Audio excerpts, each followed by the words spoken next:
నమస్తే, welcome to Andhra Prabha. So high court సీరియస్గా ఉంది మన హైడ్రా కమిషనర్ రంగనాథ్ మీద. అదే తరుణంలో సీఎం రేవంత్ రెడ్డి గారు కూడా స్పందించడం జరిగింది. ఒక అధికారిని ఎక్కడ నియమించుకోవాలో మా ప్రభుత్వానికి తెలుసు, దీంట్లో కోర్టు జోక్యం చేసుకోవద్దు అనే వాక్యాలు కూడా వేడివాడిగా జరుగుతున్న సందర్భంలో కేపీహెచ్బిలో ఆనంద్ నగర్ కాలనీ వాసులు హైడ్రా రంగనాథ్ గారిని అప్రిషియేట్ చేస్తూ ఇక్కడ ఒక చిన్న ప్రోగ్రాం కూడా తలపెట్టడం జరిగింది. ఒకసారి మాట్లాడించే ప్రయత్నం చేద్దాం. మనతో పాటు కొంతమంది పెద్దలు ఉన్నారు. సార్ నమస్తే. సార్ నా పేరు Shankar Rao sir. Anandnagar colony welfare సొసైటీలో నేను ప్లాట్లు 2006 నుంచి కొనటం మొదలుపెట్టాను. అక్కడ ఈ లోకల్లో ఎకరాలని చెప్పి ఆనాటి ప్రెసిడెంట్ స్వామిగౌడు నా మీద మ్యాన్ హ్యాండ్లింగ్ చేస్తే అతని మీద కోర్టు కేసి నేను ఆర్డర్ కూడా తెచ్చుకున్నాను. మా ప్లాట్ ఓనర్లు ఎల్ఆర్ఎస్ కట్టారు, పర్మిషన్ తీసుకున్నారు, అంతా చేసుకున్నాం. రీసెంట్గా ఒక అతను గోశాల పెడదాము, మాకు తగాదా పెడదామని ఎత్తినిస్తే ఆ ప్లాట్లు కూడా రికవరీ చేసుకున్నాము. రంగనాథ్ గారికి దగ్గర పోయి మా లేఅవుట్ మా కథ మొత్తం తీసుకెళ్ళి చూపించాము. అయితే రీసెంట్గా కళ్యాణ్ రెడ్డి అనే వ్యక్తి అరబిందో కంపెనీకి సంబంధించిన అతను A2 ముద్దాయి విజయసాయిరెడ్డి అల్లుడు తరపున రిలేటివ్ అని అంటున్నారు. నాకు తెలీదు. పేర్లు అయితే నాంది ఇన్ఫ్రాను రోలెక్స్ ప్రాపర్టీ అతను ఎకరాలుగా కొనుక్కొని 2-3 డేస్లో నా ల్యాండు అని తిరుగుతాం మొదలుపెట్టగానే ప్లాట్లలో ఎదురొచ్చారు. ఎవరు బాబు అంటే ప్లాట్ ఏంది ల్యాండు కాదు ప్లాట్లు.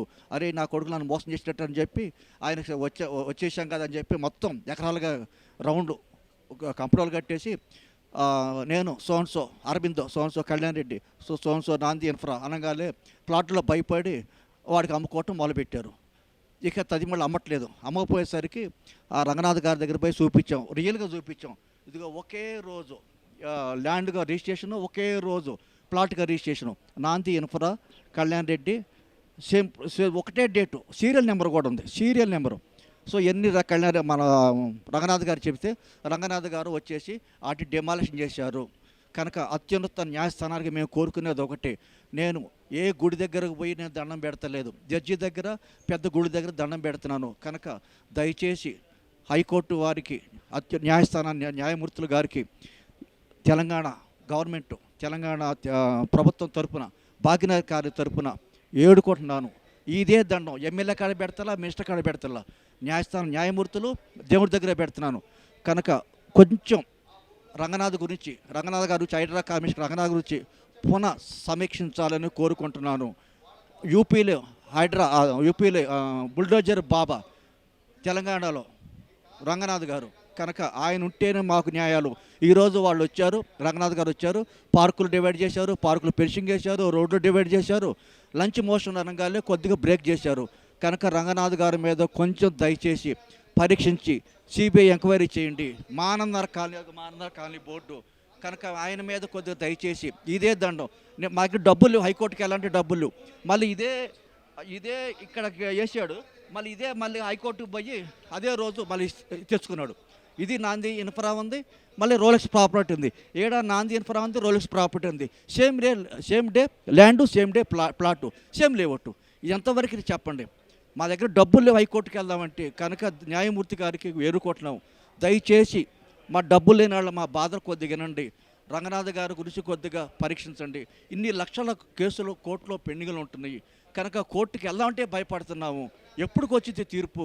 అవతల పక్క బిక్షాట్లు ఉన్నారు, అవతల పక్క మైపాల్ రెడ్డి మేనల్లుడు జంగారెడ్డి, మైపాల్ రెడ్డి తమ్ముడు మధుసూదన్ రెడ్డి ఇదే ల్యాండ్ కొన్నాడు, ఇదే ల్యాండ్ వాడికి అమ్మాడు. ఇదే ల్యాండ్లో మధుసూదన్ రెడ్డి మీద ప్లాట్లు ఉన్నాయి. మధుసూదన్ రెడ్డి మళ్ళీ అమ్మేశాడు. అంటే ఒక రియల్ ఎస్టేట్ మాఫియా ఆనాడు కొనుక్కున్న వాళ్ళని భయభ్రాంతి గురి చేసుకొని ఈ ఎమ్మెల్యేలని వాళ్ళ పేర్లు, తమ్ముడు పేర్లు, మేనల్లుల పేర్లు, వీళ్ళందరి పేర్లు చెప్పి మమ్మల్ని ఆగభాగం పట్టిస్తున్నారు. ఇది నిజం. కనుక హైకోర్టు వారికి కొద్దిగా రంగనాథ్ గారి మీద కొద్దిగా దయచూసి ఎంక్వైరీ చేయండి. రంగనాథ్ గారు కరెక్ట్ పర్సనా కాదా, ఆయనగా లేకపోతే మేము ఆగమాగం అయిపోతాం. మా వల్ల కానే కాదు కది. కనుక ఈ దండం జడ్జి గారికి దేవుడికి. ఇదిలా ఉంటే ఏదైతే హైడ్రా ఏర్పడిందో కేవలం ప్రభుత్వ ఆస్తులను కాపాడడానికి ఏర్పడిన రంగనాథ్ అండ్ హైడ్రా కూడా ప్రైవేట్ ఆస్తుల మీద కూడా దాడి చేస్తున్నారు, ప్రైవేట్ వ్యక్తులను కూడా భయపెట్టి ప్రభుత్వానికి లాభం చేకూరుస్తున్నారు అనే ఒక ఆరోపణ కూడా రంగనాథ్ గారి మీద వేయడం జరిగింది. సార్ అబద్ధం సార్. ఇదిగో చూడండి సార్, ఇదిగో సీరియల్ నెంబర్ చూడండి 7778. సీరియల్ నెంబరు, ల్యాండ్గా రిజిస్ట్రేషన్ అయింది, ప్లాట్గా రిజిస్ట్రేషన్ అయింది. ఇంకా ల్యాండ్ ఏంది, ప్లాట్ ఏంది, ఈయన మళ్ళీ హైడ్రా గారు వచ్చారని చెప్పి ఈయన హైకోర్టుకు పోయి ఈ ఆర్డర్ ఏంది, ఏం సార్ ఇదంతా చెప్పండి. వచ్చారు మాకు రోడ్లు డివైడ్ చేశారు, పార్కులు డివైడ్ చేశారు, పెన్షన్ కూడా వేశారు. సో మాకు హైడ్రా రాటానే మా ప్లాట్లు మాకు సేఫ్ సైడ్ అయినాయి. మేము ధైర్యంగా నిలబడుతున్నాం. హైడ్రా అని చెప్పి అనుకుంటున్నాం. చుట్టుపక్కల పార్టీ విలేజ్, కర్దనూరు చుట్టుపక్కల మొత్తం హైలైట్ అయిపోయింది. హైడ్రా వచ్చేసింది. ఆనందనగర్ కాలనీ అనేది ఏనాడో ఏర్పడిన కాలనీ. హైడ్రా రాటాన ప్రాబ్లం సాల్వ్ అయిపోయింది. దొంగల నుంచి విడిపించేసాడు Hydraa. That is great Hydraa commissioner Ranganath గారు. కనుక నేను న్యాయమూర్తి గారికి చెప్పుకునేది ఒకటే, కొద్దిగా పరీక్షించండి సార్ ప్లీజ్ సార్. మేము హైకోర్టు చుట్టూ తిరగలేవు, మాకు డబ్బులు లేనేలేవు ప్లీజ్. సో ఒకవైపు రంగనాథ్ గారి మీద కోర్టు చాలా సీరియస్గా ఉంది అండ్ తనను ఆ పదవి నుంచి కూడా తొలగించాలి అని చెప్పేసి సీరియస్ ఆర్డర్స్ కూడా ఇష్యూ చేయడం జరిగింది. ఇది ఇలా ఉంటే కేపీహెచ్బిలో ఆనంద్ నగర్ కాలనీ వాసులందరూ కూడా రంగనాథ్ గారిని అభినందిస్తూ కేపీహెచ్బిలో ఒక సభ పెట్టడం జరిగింది అండ్ ఒక కార్యక్రమానికి కూడా శ్రీకారం చుట్టిన పరిస్థితి. అండ్ మనతో పాటు కొంతమంది ఆ కాలనీకి సంబంధించిన వాళ్ళు ఉన్నారు, మాట్లాడించే ప్రయత్నం చేద్దాం. సార్ నమస్తే సార్.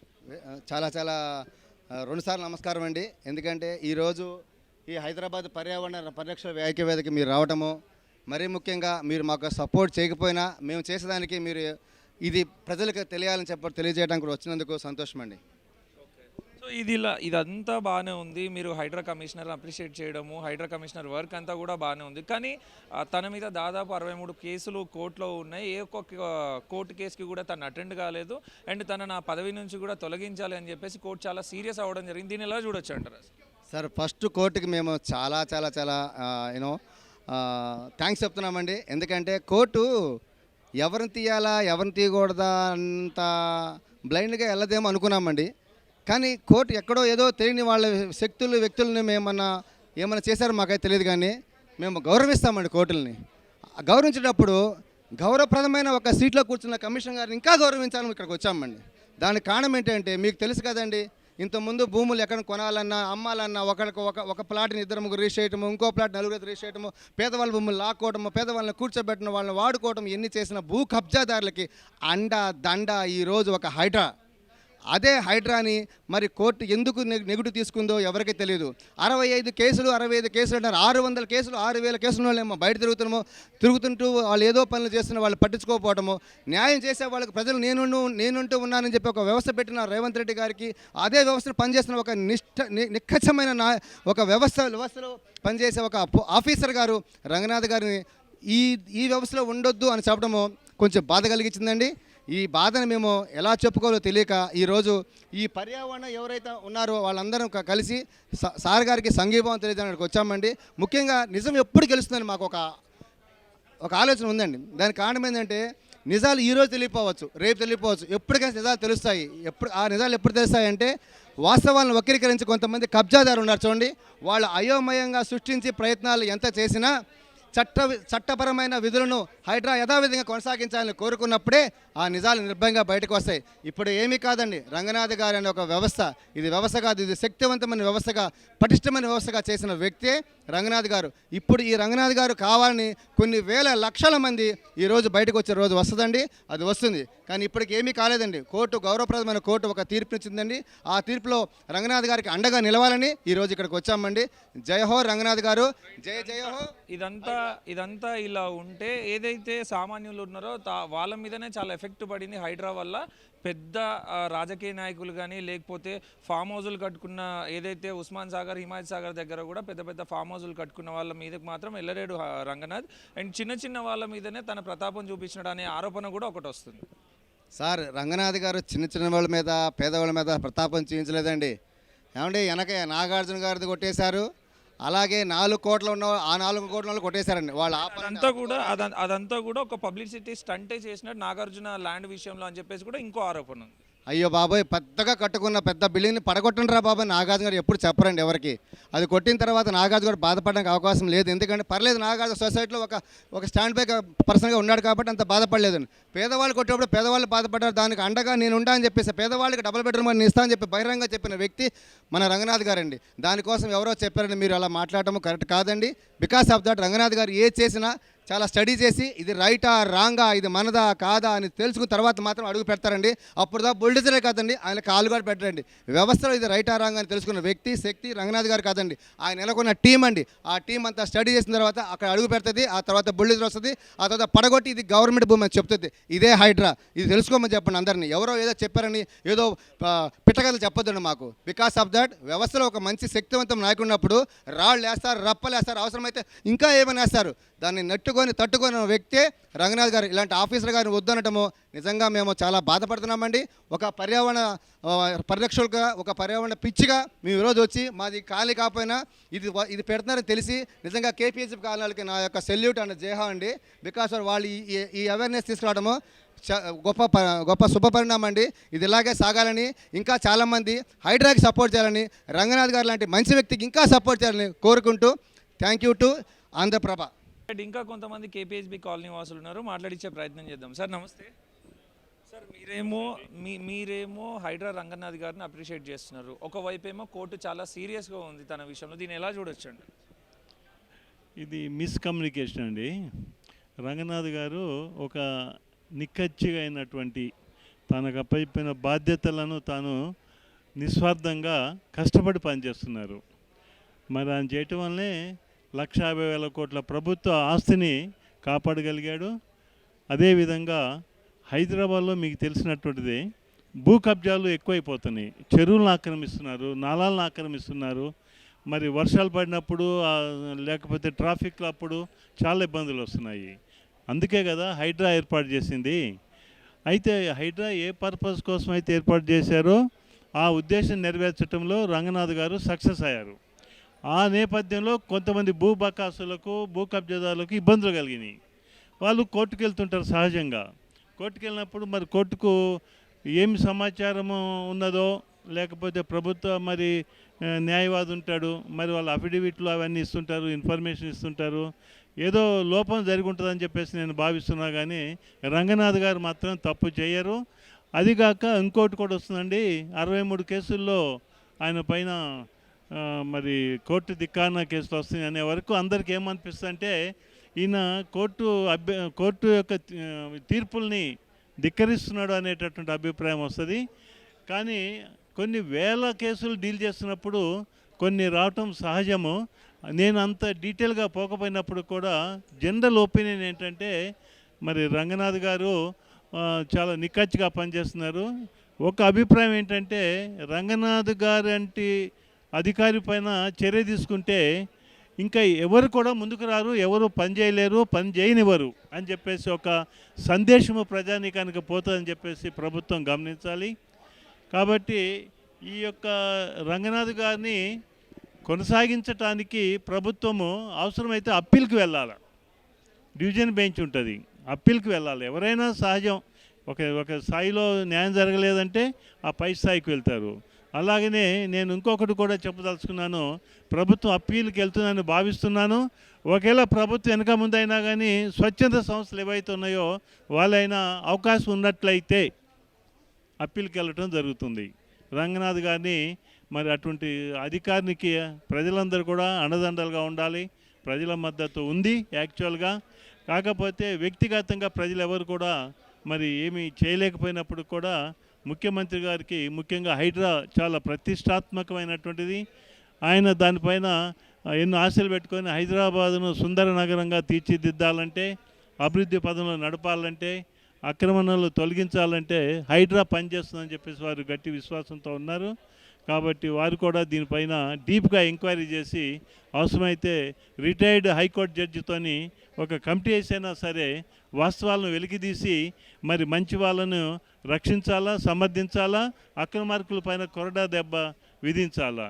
మీకు ఇంకొక ఎగ్జాంపుల్ కూడా చెప్తాను. ప్రభుత్వ అధికారులు అంటే ఈ మధ్యనే జిహెచ్ఎంసీ దీనిలో పనిచేసే వాళ్ళు కొంతమంది ఈ యొక్క ఏసీబీ రైడ్స్ చేసి కొన్ని 100 కోట్లు పట్టుబడటం వలన అధికారుల మీద కూడా చాలా ప్రజల్లో కొన్ని అపోహలు ఏర్పడుతున్నాయి. వీళ్ళు అవినీతికి పాల్పడుతున్నారు అనేటటువంటి ఒక అభిప్రాయం ఉంది. మరి అట్లాంటి వ్యక్తి రంగనాథ్ గారు కాదు. మరి అటువంటి వ్యక్తిని మనం గమనించుకొని మరి ఈ కష్ట సమయంలో ప్రభుత్వము ఒక సరైన స్టెప్ కనుక తీసుకున్నట్లయితే ఇట్లా మంచి అధికారులు కూడా ప్రభుత్వంలో ఉన్నారు. మరి వాళ్ళతోనే ప్రభుత్వము ఏదైతే చట్టాలు చేస్తుందో, ఏదైతే విధానాలు రూపొందిస్తుందో అవన్నీ సక్రమంగా అమలు జరుగుతాయని చెప్పేసి ప్రజలకు విశ్వాసం కలుగుతుంది. అప్పుడే ప్రభుత్వం ఆశించినటువంటి లక్ష్యాలు నెరవేరుతాయని చెప్పేసి నేను భావిస్తున్నాను. ఇదంతా ఇలా ఉంటే తన మీద దాదాపు 63 కేసులు ఉన్నాయి, కోర్టు ధిక్కారణ కేసులు. రంగనాథ్ గారు చేస్తున్నది మంచి పని అయినప్పుడు తనని తాను సమర్థిస్తూ కోర్టుకి ఎక్స్ప్లెనేషన్ ఇచ్చే ప్రయత్నం ఎందుకు చేయలేదు ఇప్పటివరకు అని మనం ఏమనుకోవచ్చు? అంటే ఆయన ఇవ్వలేదని మనం ఎందుకు అనుకోవాలి, కానీ గవర్నమెంట్ ప్లీడర్స్ ఉంటారండి, వాళ్ళు అఫిడవిట్లు వేయాలి. ఇప్పుడు చాలా విషయాల్లో నా వ్యక్తిగత అభిప్రాయం ఏంటంటే ఏసీబీ కేసులు కూడా చాలా వీగిపోతున్నాయి. 1-2 ఇయర్స్ తర్వాత వాళ్ళు మంచి మంచి విధుల్లోకి పోతున్నారు. అది మంచి మెసేజ్ ఇవ్వట్లేదు సమాజానికి. అదేవిధంగా ఇక్కడ కూడా ముఖ్యంగా గవర్నమెంట్ తరఫున లీగల్గా వ్యవహారాలు ఎవరు చూస్తారో వాళ్ళు పకడ్బందీగా సమాచారం సేకరించాలా, ఇవాళ ఇచ్చినట్లయితే అటువంటి తీర్పులు రావేమో అని చెప్పేసి నేను అనుకుంటున్నాను. సహజంగా భూమి కబ్జా చేసిన వాళ్ళు కూడా ఏదో ఒక రికార్డులు చేసి తిక్కమక్క చేసి ఏదో ఒక ఆర్డర్ తెచ్చుకోవాలన్న ప్రయత్నంలో ఉంటారు, సహజం అది. కానీ మనం దాన్ని ధీటుగా ఎదుర్కోవాలంటే మనం కూడా ప్రభుత్వ న్యాయవాదులు అయితేమి, న్యాయ విభాగం అయితేమి దాన్ని శ్రద్ధ తీసుకొని మరి ముందుకెళ్తేనే మనకు జడ్జిమెంట్ కరెక్ట్గా వస్తుంది. లేకపోతే జడ్జిలు కూడా మనోమాతులే, దైవం సముద్రులేం కాదు, కానీ వాళ్ళు కూడా ఉన్న ఇన్ఫర్మేషన్ బట్టి వాళ్ళు తీర్పులు చెప్పాల్సి వస్తుంది. కాబట్టి కొన్ని సందర్భాల్లో కొన్ని అనుకోని సంఘటనలు జరుగుతున్నాయి. అది మనం కూడా గమనించాల్సినటువంటి అంశము. ఫైనల్గా ఒక్క మాటలో చెప్పాలంటే రంగనాథ్ గారి వర్క్ విషయంలో కానీ అండ్ రంగనాథ్ మీద కోర్టు సీరియస్గా ఉండడం విషయంలో కానీ ఫైనల్గా ఒక్క మాటలో చెప్పాలంటే ఏం చెప్తారు? కానీ నాకు ఆశ్చర్యం వేస్తుంది, ఎవరైనా హైకోర్టు జడ్జి ప్రైవేట్ ఆస్తిని రక్షించటంలో సైన్యాన్ని దించమంటాము, మరి సైన్యాన్ని అపయపమంటం అనేది రాష్ట్ర ప్రభుత్వం చేతిలో యంత్రాంగం ఉంది. ఐపీఎస్ ఆఫీసర్లు ఉన్నారు, పోలీస్ యంత్రాంగం ఉన్నది, మరి లా అండ్ ఆర్డర్ కాపాడాల్సిన బాధ్యత రాష్ట్ర ప్రభుత్వం ఉంది. మరి జడ్జి గారు ఆ విధంగా అనటం అనేటటువంటిది బాధాకరమైన విషయము. అది కూడా మనం ఆలోచించాల్సినటువంటి విషయమే. మరి అట్లాంటి ఆలోచన రావటం అనేటటువంటిది నేను వ్యక్తిగతంగా మరి ఖండిస్తున్నాను. తర్వాత 63 కేసులు అంటే కొన్ని వేల కేసులు డీల్ చేస్తున్నప్పుడు బాధపడిన వాళ్ళు కోర్టుకు వెళ్ళటం సహజం అండి. మరి కోర్టు ఇచ్చిన తీర్పుల్ని మరి ఆయన ధిక్కరించటం అంటే కోర్టుని మనం గౌరవిస్తాము, దానికంటే మనకు విలువ ఉన్నది. మరి అట్లాంటి పరిస్థితులు ఇది మనకు మరి దీన్ని ఆలోచించాల్సిన విషయము. దీనిపైన ప్రభుత్వము తగిన చర్యలు తీసుకుంటుందని చెప్పేసి నేను భావిస్తున్నాను. నమస్తే అండి. మీరు అభినందిస్తూ రంగనాథ్ గారి ప్రోగ్రాం ఒకటి చేపట్టినారు ఇక్కడ, మీరు అభినందిస్తూ రంగనాథ్ గారి ప్రోగ్రాం ఒకటి తీసుకున్నారు ఇక్కడ. అదే విధంగా ఇదే టైంలో కోర్టు కూడా తన మీద కోర్టు ధిక్కరణ ఇది కూడా చేయడం జరిగింది. సో ఎలా చూడొచ్చు సార్? కోర్టు ధిక్కరణ అంటే ఇందులో చాలా ఫ్యాక్టర్స్ ఉంటాయి.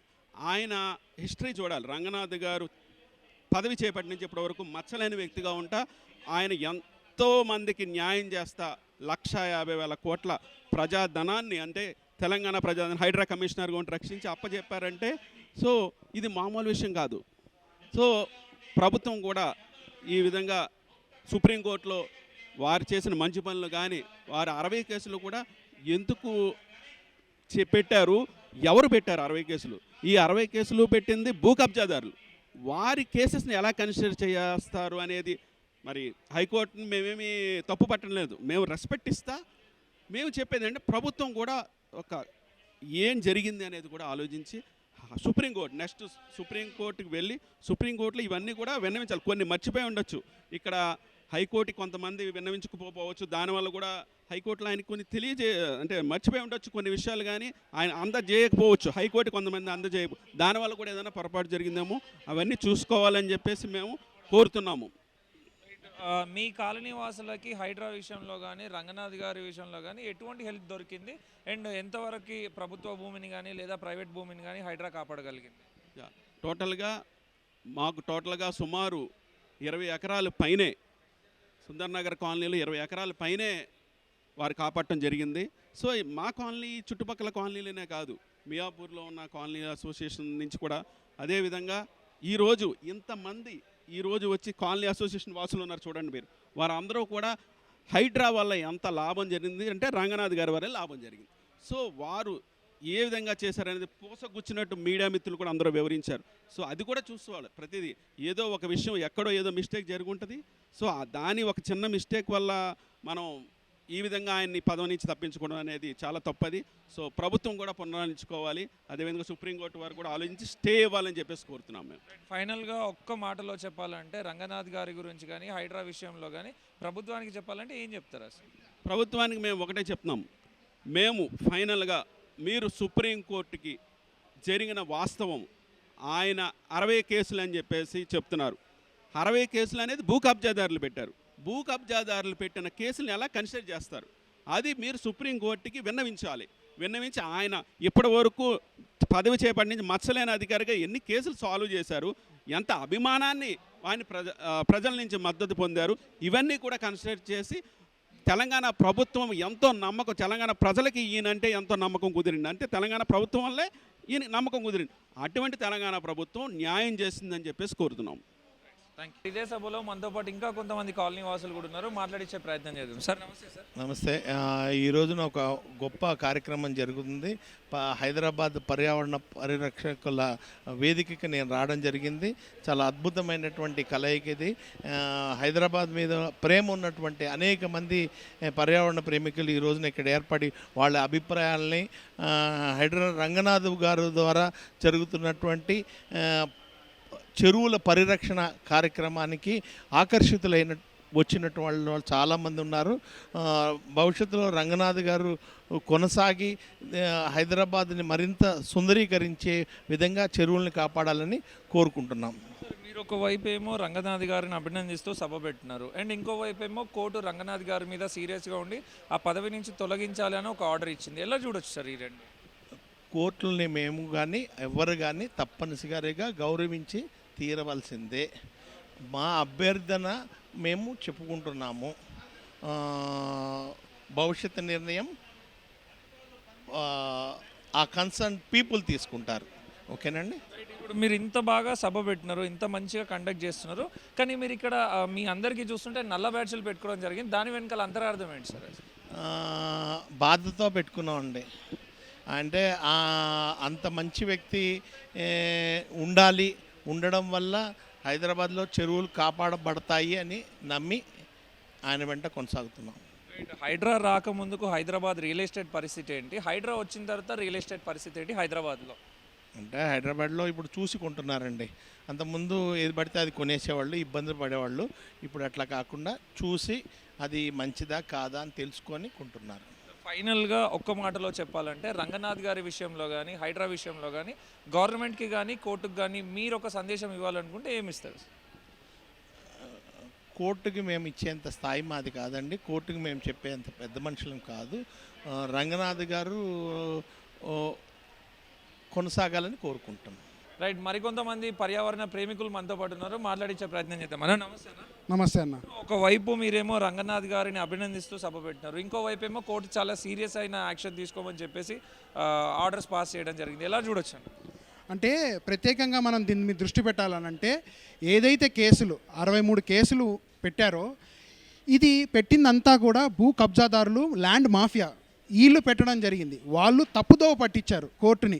ఇప్పుడు ఏముందని వకీల్కి తప్పుదోవ పట్టిస్తే వచ్చిన ఆదేశం హైకోర్టు నుంచి ఏదైతే వచ్చిందో దాన్ని గౌరవిస్తాం. కానీ 100% దీని వాస్తవం తెలియాలనే ఇప్పుడు ఏదైతే ఈ ల్యాండ్ మాఫియా భూ కబ్జా వాళ్ళు పెట్టిన కేసుల మీదనే ఇలాంటి నిర్ణయం జరిగిందని తెలియడానికే ఈ యొక్క సదస్సు పెట్టి ఆయన ఒక సిన్సియారిటీ ఆఫీసర్ ఉంటే రేపొద్దున ఫ్యూచర్ అనేది బాగుంటుందనే ఒక ఉద్దేశంతో మొదలుపెట్టింది. ఇది తప్పకుండా సీఎం రేవంత్ రెడ్డి గారు కూడా ఇందాక చెప్పడం జరిగింది, సుప్రీంకోర్టుకి వెళ్తాము, అక్కడ తదుపరి న్యాయం జరుగుతుందనని మేము అందరం కూడా భావిస్తున్నాం. హైడ్రా రాకముందుకు హైదరాబాద్లో రియల్ ఎస్టేట్ వ్యవస్థ ఎలా ఉండేది, హైడ్రా వచ్చిన తర్వాత రియల్ ఎస్టేట్ వ్యవస్థ ఎలా ఉంది? స్టార్టింగ్లో హైడ్రా వచ్చినప్పుడు నిజం వాస్తవంగా చెప్పాలంటే రియల్ ఎస్టేట్ కొంచెం డల్ అయింది. ఎందుకంటే ఒక క్లారిటీ లేకుండే ఏంటి హైడ్రా అంటే ఈ సంస్థ ఏం చేస్తుంది, బేసికల్గా ఎవరిని కాపాడుతుంది, ఎవరిని కొడుతుంది, ఏది కూలగొడుతుంది అనేది క్లారిటీ లేకుండే. తర్వాత రాగానే ప్రజల్లో ఒక అవగాహన వచ్చింది. నాకు ఒక కంపెనీ ఉంది, రియల్ ఎస్టేట్ కంపెనీ, దాంట్లో నేను విల్లాస్ కడతాను, నా దానికే ఇప్పుడు నేను చూస్తే అప్పుల్లో నేను అనుకున్న ఏంటి ఎవరు రావట్లేదు కొనుక్కోవడానికి అని, అది తాత్కాలికమే, ఆ 3 నెలలే. తర్వాత ఇప్పుడేమైంది, అది చూసి జనాలు నాది రేట్ కూడా పెంచడం జరిగింది, నా విల్లాస్ రేట్ కూడా పెంచడం. ఎందుకనంటే నా దాన్ని హైడ్రో లేదు, నాణ్యంగా పర్ఫెక్ట్ క్వాలిటీతో పర్ఫెక్ట్ పర్మిషన్తో ఇస్తున్నా కాబట్టి. ఇప్పుడు జనాలు కూడా కోరేది ఏంటంటే హైడ్రో లాంటి సమస్య లేకపోతే రేపు పొద్దున మళ్ళీ ఈ యొక్క సర్వే నెంబర్లు పక్కన సర్వే నెంబర్లు వేసి చెరువులో కట్టేస్తారు, ఇవన్నీ కట్టేస్తారు. ఈ యొక్క భూ కబ్జాదారుల వల్ల ఇవన్నీ జరుగుతున్నాయి. వాళ్ళే ప్రెషరైజ్ పెట్టి తెచ్చిన ఆర్డర్ అంతే తప్పితే కానీ వేరేది ఏదీ లేదు దీంట్లో. రైట్. ఇప్పుడు ఏదైతే నాగార్జున గారు ఉందో ఎన్ కన్వెన్షన్, అది జస్ట్ పబ్లిసిటీ స్టంట్గానే కూలగొట్టినారు. దాని తర్వాత అంతా కూడా పెద్దవాళ్ళని ఎవరిని ముట్టుకోలేదు. ఓన్లీ కేవలం మధ్యతరగతి వాళ్ళని, పేదవాళ్ళ మీదనే హైడ్రా ప్రతాపం చూపించిందని కొంతమంది ఆరోపిస్తున్న పరిస్థితి. లేదండి, హైడ్రా మధ్యతరగతి, పేదవాడు, పెద్దవాడు అనేక ఇది లేదు, క్లారిటీ, వివక్ష వాళ్ళకి లేదు. వీళ్ళైతే మధ్యతరగతి అని ఏది చెప్తున్నారో వాళ్ళు, ఇప్పుడు చెరువు ఉందనుకోండి, దాని ఒక సర్వే నెంబర్ ఉంటుంది, దాని పక్కన సర్వే నెంబర్ తీసుకుని ఇక్కడ కట్టుతారు.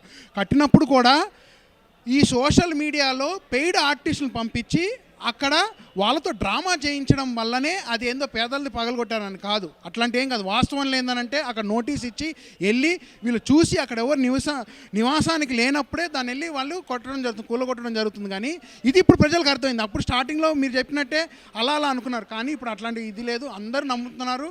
There all with HYDRAA and Ranganath గారు.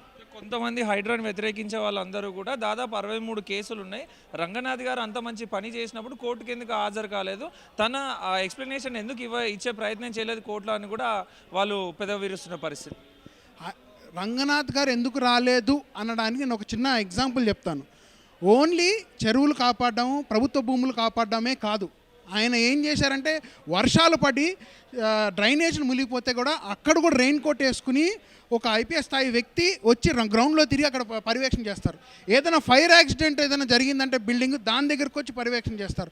అంత బిజీగా ఉండడం వల్ల, బిజీ స్కెడ్యూల్ వల్ల రాలేదు కాబట్టి దానికి కూడా ఆయన మర్యాదపూర్వకంగా సమాధానం చెప్పడం జరిగింది, అపాలజీస్ కూడా ఇవ్వడం జరిగింది ఆయన. అంతేగాని ఏదో కావాలనో కోర్టుని ధిక్కరించాలనేది కాదు. 24/7 ఇప్పుడు మనకి ఏ ఒక ఆపద వచ్చినా ఉండేది ఏది అనుకున్నాం, హైడ్రా రంగనాథ్ గారు. ఏదైనా అది ఎట్లాంటివైనా, ఫైర్ యాక్సిడెంట్ అయినా కానివ్వండి, వరదల వల్ల ఏదైనా కూలిపోవడం కానివ్వండి, లేకుంటే పెద్ద పెద్ద హోర్డింగ్స్ ఏమైనా పడిపోవడం కానివ్వండి, ఒక ఆర్మీ ఒక ఆర్మీ, ఇండియన్ ఆర్మీ లాగా ఎలా అయితే పరిస్థితుల్లో అది రెస్పాండ్ అవుతుందో ఆ విధంగా రెస్పాండ్ అయిన వ్యక్తి ఈయన. రైట్. ఫైనల్గా ఒక్క మాట చెప్పాలంటే రంగనాథ్ గారి విషయంలో కానీ లేదా హైడ్రా విషయంలో కానీ గవర్నమెంట్కి విన్నవించుకోవాలంటే ఏం చెప్తారు? గవర్నమెంట్ ఆదేశాల మేరకే రంగనాథ్ గారు పనిచేస్తున్నారు. 100% ఆయన కాపాడుకోవడానికి రేవంత్ రెడ్డి గారు కూడా చెప్పడం జరిగింది, సుప్రీంకోర్టుకు కూడా వెళ్తామని. ఎక్కడి వరకు నేను లేచి న్యాయం గెలిచే అంతవరకు పోరాటం జరుగుతూనే ఉంటుంది. నా పేరు గోపాలకృష్ణ అండి. నేను హైదరాబాద్ వాస్తవ్యండి. I'm born Hyderabad. హైదరాబాద్ అనే పట్టణం చాలామందికి తెలియదు ఏంటంటే సిటీ ఆఫ్ లేక్స్ అని అంటారు. ఈ సిటీ ఆఫ్ లేక్స్ హైడ్రా వచ్చే వరకు మాకు ఎవరికి తెలియదు. 254 పైన ఉన్న చెరువులు ఈరోజు స్థాయి ఒక 2 స్థాయి 3 స్థాయి నెంబర్స్ దాకా వచ్చేసింది. హైడ్రా వచ్చినాక ఫస్ట్ చేసిన పని ఏంటంటే ఈ చెరువులు కాపాడుకోవడం వల్ల మన నీరును మనం కాపాడుకోగలుగుతాం. మన హైదరాబాద్లో ఉన్న వాస్తవులకి నీరు వస్తుంది మనకి సప్లై. ఇది కాపాడిన ఫస్ట్ పర్సన్ ఒక commissioner, IPS, he is mister Ranganath. అలాంటి రంగనాథ్ గారి మీద కేసులు పడుతున్నాయంటే ధర్మో రక్షత రక్షిత, ఉక్షి రక్షత రక్షిత అంటారు. అయితే మన ఇంటిని మనం కాపాడుకోవాలంటే మనలాంటికి ఇలాంటి ఒక పర్సన్ కావాలి. ఒక పోలీస్ ఆఫీసర్కి అందరు ఇంతమంది సపోర్ట్ చేస్తున్నారంటే ఆ పోలీస్ ఆఫీసర్ నిజాయితీ గురించి వచ్చిన వాళ్ళే వీళ్ళందరూ. సో మేము వినిపించుకునేది ఏంటంటే గవర్నమెంట్తో, మీతో పాటు మేము ఉన్నాం, రంగనాథ్ గారితో అందరం ఉన్నాం. సో మా కోసం, మీకోసం, అందరి కోసం మా రంగనాథ్ గారిని మళ్ళీ తిరిగి హైడ్రా కమిషనర్గా చేయాలని మా కోరిక. రైట్. కొంతమంది మాట్లాడుతూ పేదలు మధ్యతరగతి మీదనే ప్రతాపం చూపించినారు. పెద్ద పెద్ద వాళ్ళ ఫామ్ హౌస్లు అన్నీ కూడా ఉస్మాన్ సాగర్, హిమాయత్ సాగర్ చుట్టుపక్కల ఉన్నా కానీ ముట్టుకోలేదు, రాజకీయ నేతల ఒత్తిడి వల్లనే అనుకొని వాళ్ళు ఆరోపిస్తున్న పరిస్థితి. విషయం ఏంటంటే మీరు అడిగిన ప్రశ్నకి ఒక మంచి సమాధానం అండి. ఈరోజు అందరికంటే ఎక్కువ లబ్ధి హైడ్రాకి అయింది అంటే అది పేదవారైన వాళ్ళకి, మధ్యతరగతి వారికి అయిందండి. ఒక పేదవాడు, ఒక మధ్యవర్తి వారు ఒక ఇల్లు కొనుక్కోవడానికి ఒక చోటికి వెళ్తే ఆ ఇల్లు ఎలాంటి ప్లేస్లో కొనాలి, ఎలా కొనాలి, హైడ్రా మాకు క్లియర్గా చెప్పింది. మీరు ఇలాంటి దాంట్లో కొనండి, దీనివల్ల మీరు లైఫ్ లాంగ్ బాగుంటారు. ఇక్కడ నీరు ఉంటుంది, మీకు జీవితాంతరం నీరుతో ప్రాబ్లం లేదు. ఇక్కడ రోడ్డు 33 ఫీట్ ఉంటుంది, మీరు దీంట్లో ప్రాబ్లం లేదు. ఇంకోటి, రోడ్ ఎక్స్టెన్షన్స్ అయినాయి హైడ్రాలో అయినవన్నీ ఎక్కడ కూడా ప్రాబ్లం చేయడానికి కాదండి, ప్రాబ్లం సాల్వ్ చేయడానికి అయింది. It is a solution for our Hyderabad, and that is called as Hydra, and we really respect Mr. Ranganath Garu to take that post. ఫైనల్గా ఒక్క మాటలో చెప్పాలంటే హైడ్రా విషయంలో కానీ రంగనాథ్ గారి విషయంలో కానీ ప్రభుత్వానికి కానీ కోర్టుకు కానీ అప్పీల్ చేయాలంటే ఏం చేస్తారు? ప్రభుత్వానికి కోర్టుకి విన్నపించుకునేది ఒకటే అండి, నిజాయితీ గల ఒక పౌరుడు, ఒక జై జవాన్ అనొచ్చు. నేను చిన్నప్పటి నుంచి నేను స్కూల్లో చదివినప్పటి నుంచి జై జవాన్ జై కిసానే చూసా. ఈ జై జవాన్లో ముక్తటి వారు మా రంగనాథ్ గారు అంటాం. యుద్ధం కోసం ఆ రోజు ఆర్మీ వాళ్ళు ఎవరైతే ఫైట్ చేస్తున్నారో ఆ విధంగానే ఇక్కడ మన గురించి ఫైట్ చేస్తున్న ఒక పర్సన్ ఆయన. So please save him and ask him to come back. That's it.